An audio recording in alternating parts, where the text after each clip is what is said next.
Hi everyone, it's Robert from Theme Park Insider, and welcome to Social Isolation Kitchen.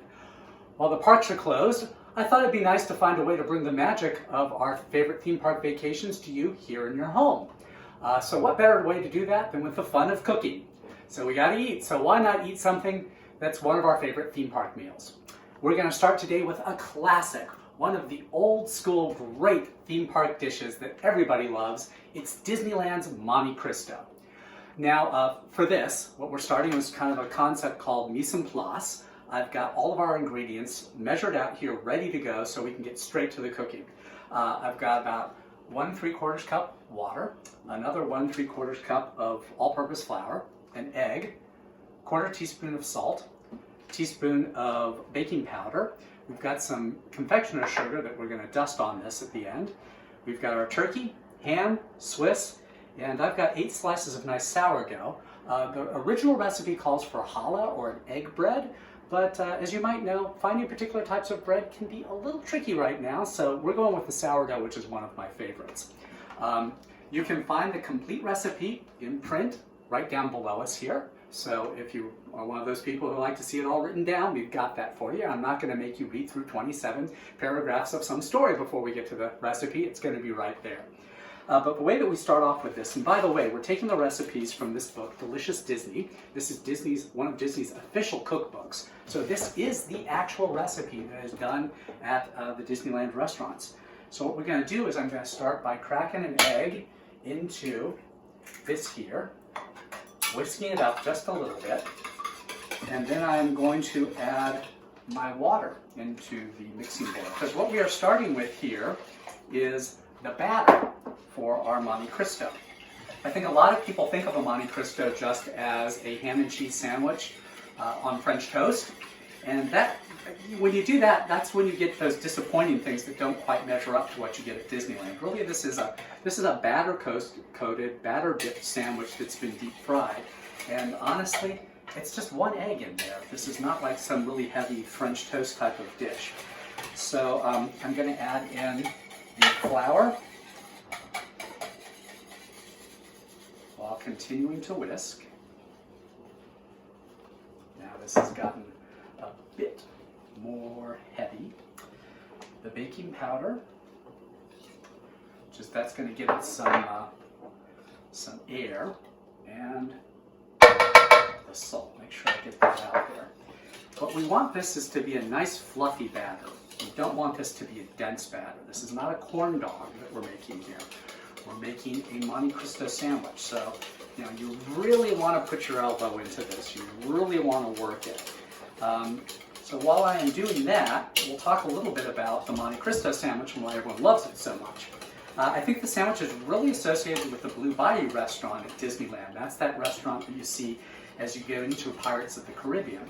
But really the place to get it these days is across the street in Orleans Square at Cafe Orleans, which is another table service restaurant, but it's the one that's, it's actually indoor-outdoor seating across the street from Pirates of the Caribbean in Orleans Square.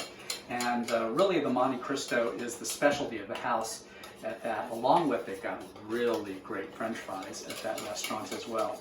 But you don't have to go there right now. You can't go there right now. But you can make it here in your kitchen, and that's what we're going to be doing here on Theme Park Insider. We're going to be having a lot of these social distance kitchen presentations coming up, so you can enjoy a lot of your favorite theme park meals right there at home. So after we get going with this for about 3 minutes, you want to get some good bubbles in there. Then we're going to start assembling our sandwiches. And really, this is a really easy dish to put together. It's just basically, it's a battered sandwich. The other ingredient that we have here, that I neglected to mention, but should have, is that we've got some canola oil, vegetable oil, going on the stove here in a cast iron skillet, getting that up to 375 degrees. Now I have a thermopop. This is one of these kitchen thermometers that you can use, kind of all-purpose. This is a really important thing to have in your kitchen. And we'll put a link to buy one on the article, so just in case you can find it on the internet. This tells me what my oil temperature is at, because we don't want it too hot, but we really don't want it too low.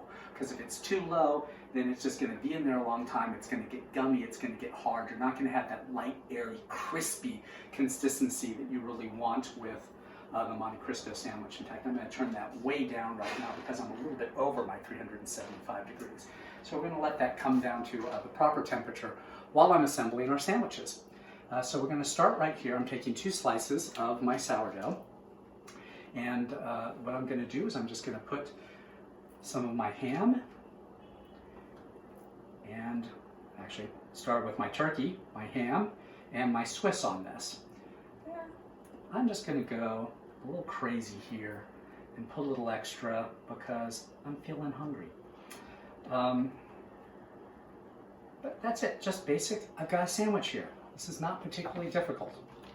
Let me move this over towards the middle so I'm not way over on the side.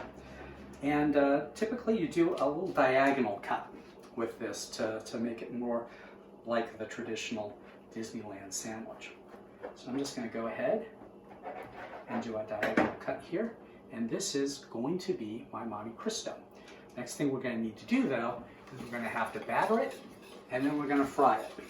So I'm going to continue to whip this up for a few moments, and then I'm going to have you meet me over onto the stovetop, where we're going to put this thing in and get it all fried up so we've got that nice, crispy, airy, indulgent Monte Cristo goodness. So meet me over at the stove, will you? Okay, we're ready to fry our Monte Cristos. I'm still whipping the batter up here, just making sure that we keep that nice and airy. And I've got my oil up to temperature at this point. So what I'm going to do now is dip a sandwich. I want to make sure I get it coated on both sides. I'm going to let it drip off here. Now remember, I washed my hands like we're all supposed to do before we do any of this. So that I get all of that off at that point. And I'm going to lay that in. Dip in our other side, get that coated, and let the excess drip off, and then drop that in. And I'm going to wipe my hands off right now. Oh, better get back in frame. And basically this is going to cook for about 3 minutes on each side. What we want to do is get that nice golden brown look, that nice consistency, so we've got a really crisp sandwich for us. So we're going to just sit there and let that boil up for about 3 minutes on each side, and then we're going to flip. So right now, I've got my Mickey watch right here. I'm keeping track. We're a little under a minute in right now. We're just going to keep looking at that. A few things to keep in mind whenever you're frying here at home is that this is not some contained fryer here. You want to make really sure that you don't have any splashing happening here. Maybe you do want to be wearing gloves on this, or a hazmat suit, whatever you want to do to make yourself comfortable. Again, if you've got kids helping with you, that's a wonderful thing, but when it comes to the frying, this is going to be grown-ups only, so let's keep that in mind as well. And whenever we've got anything with hot oil, we're not touching this with our fingers. We're going in here with some utensils. I've got this little fry basket that I'm going to use to help flip this right now. So it's been about 3 minutes. So at this point, I'm going to turn this around and really carefully flip this over to the other side. Now, if I had some huge deep fat fryer here, which could do both sides at once, that would be wonderful, but I don't. So again, I'm trying to be really careful not to spill anything. Get these out of the way. And then I'm going to give them another 3 minutes on this side. Just so, you can see with the color right there, I'm getting that nice big golden brown happening. You can see that crispiness. That's really what we're going for here with the Monte Cristo. And then obviously, we're melting the cheese as well, so that we've got that nice gooey inside with all that nice deli meat in there, and this wonderful sandwich that we're going to top up with some nice sweet toppings. And then you've got your choice of things that you'd like to serve on the side.